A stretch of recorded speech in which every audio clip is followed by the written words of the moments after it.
Hermanos y hermanas en la fe, ¿alguna vez se han detenido a reflexionar sobre los momentos cruciales que marcan un antes y un después en la historia de la salvación? Hoy nos sumergiremos en uno de esos instantes divinos, un pasaje que no solo narra eventos históricos, sino que nos invita a una profunda introspección y a renovar nuestro compromiso con el reino. Prepárense para un viaje al desierto de Judea, donde una voz poderosa resonó, preparando el camino para el Mesías. En aquellos días, la quietud del desierto de Judea fue quebrantada por una figura singular. Juan el Bautista emergió, no de los templos o las sinagogas, sino de la austeridad del yermo, llevando un mensaje urgente y directo al corazón de la nación. Su aparición no fue casualidad, sino el cumplimiento de una antigua profecía. Juan no predicaba doctrinas complejas, sino una verdad sencilla y poderosa. Arrepentíos, porque el reino de los cielos se ha acercado. Esta no era una sugerencia, sino un imperativo divino, una llamada a cambiar de dirección, a volverse de los caminos propios hacia los caminos de Dios. El arrepentimiento es la puerta de entrada al reino. El profeta Isaías había hablado de él siglos antes, describiéndolo como voz del que clama en el desierto, preparad el camino del Señor, enderezad sus sendas. Juan era el heraldo, el precursor, cuya misión era allanar el terreno espiritual para la llegada del Rey. Su vida misma era un sermón. Su vestimenta de pelo de camello y su cinto de cuero, junto con su dieta de langostas y miel silvestre, lo identificaban con los profetas de antaño, como Elías.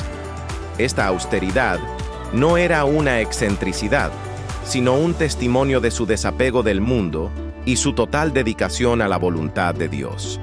Era un hombre sin compromisos mundanos. La autenticidad de su mensaje y su vida atrajo a multitudes. Desde Jerusalén, toda Judea y la región alrededor del Jordán, la gente acudía a él. Buscaban algo más allá de la religiosidad superficial. Anhelaban una conexión genuina con Dios. Y allí, en las aguas del Jordán, eran bautizados por él, confesando sus pecados. Este bautismo no era un rito vacío, sino un símbolo externo de una decisión interna de arrepentimiento y purificación. Era un compromiso público de dejar atrás el pasado y abrazar una nueva vida. Sin embargo, no todos los que se acercaban a Juan venían con un corazón contrito. Al ver a muchos fariseos y saduceos, líderes religiosos de la época, Juan no dudó en confrontarlos con una verdad incómoda. Su mensaje era para todos, sin importar su posición social o religiosa. «¡Generación de víboras! ¿Quién os enseñó a huir de la ira venidera?», les increpó. Esta fuerte amonestación revelaba que su presencia era más una formalidad que un verdadero deseo de cambio.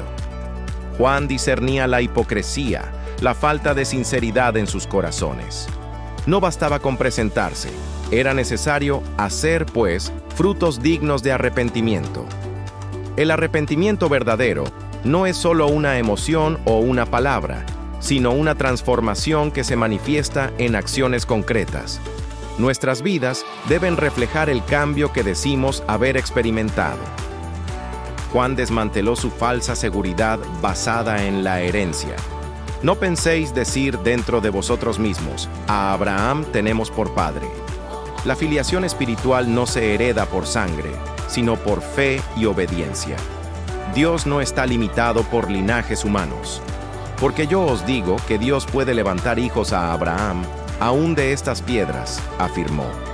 Esta declaración subraya la soberanía de Dios y su capacidad de obrar más allá de nuestras expectativas o tradiciones.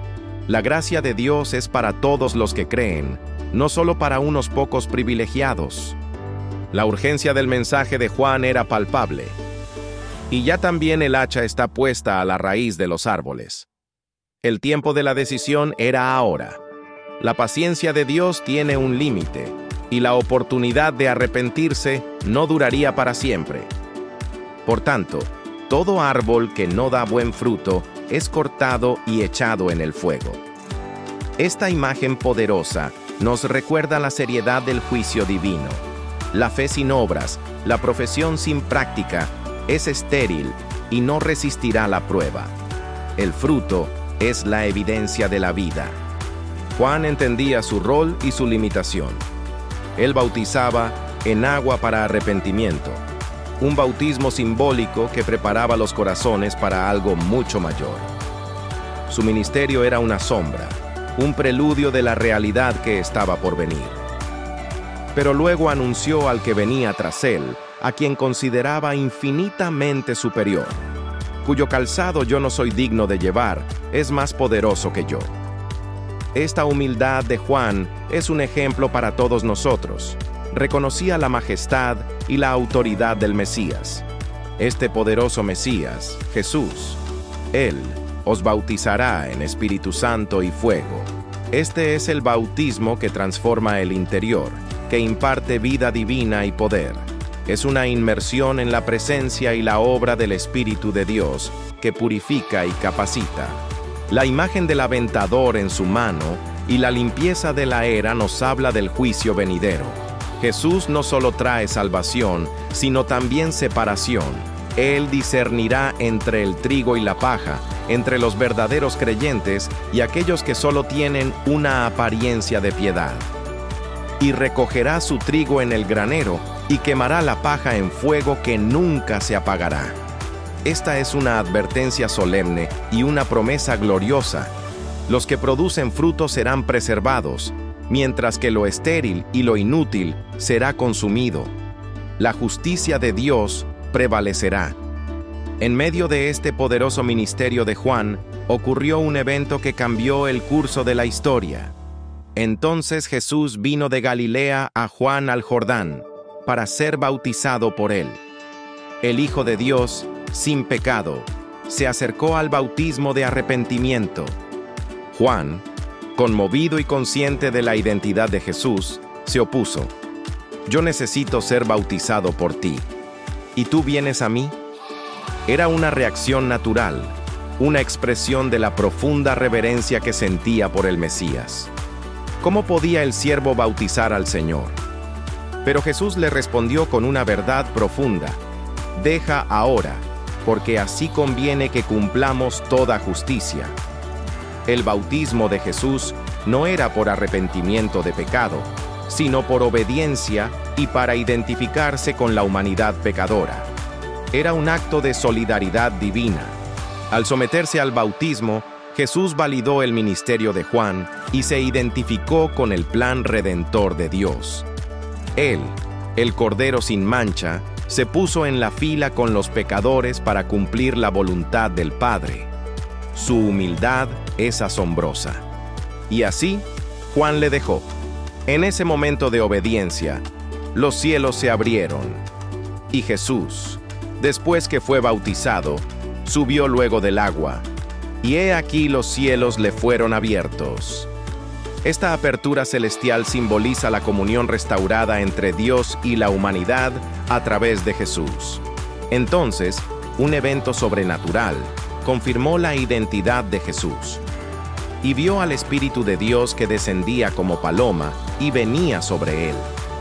La paloma, símbolo de paz y pureza, representaba la unción del Espíritu Santo sobre Jesús, capacitándolo para su ministerio público.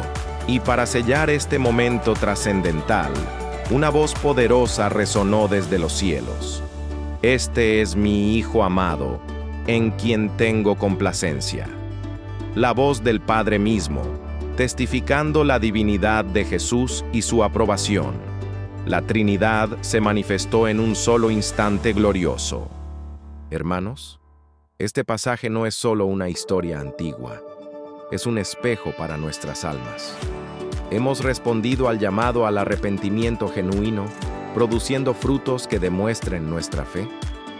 ¿O nos aferramos a una religiosidad superficial, esperando que nuestra herencia o nuestras obras nos salven? La humildad de Juan, que reconoció su lugar y apuntó a Cristo, nos desafía. ¿Estamos dispuestos a disminuir para que Jesús crezca en nuestras vidas y en nuestro testimonio?